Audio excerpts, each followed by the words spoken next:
Brinjal ఆలు fry prepare చేసుకుందాం. ఇప్పుడు ఆలుని బాయిల్ చేసుకొని కట్ చేసుకొని పక్కన పెట్టుకోవాలి.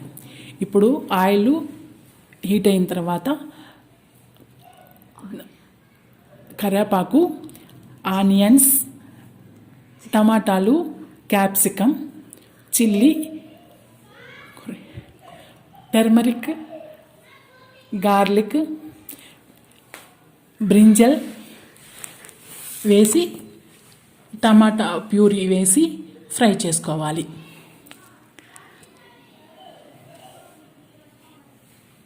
కొద్దిగా సాల్ట్ వేసుకొని అంతా ఫ్రై చేసుకోవాలి.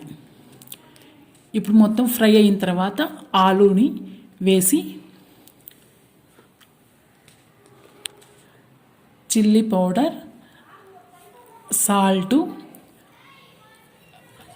మసాలా పౌడర్ వేసి కొరియాండర్ వేసి బాగా కలుపుకోవాలి. బాగా ఫ్రై చేసుకోవాలి. ఇప్పుడు ఆలు బ్రింజల్ ఫ్రై రెడీ.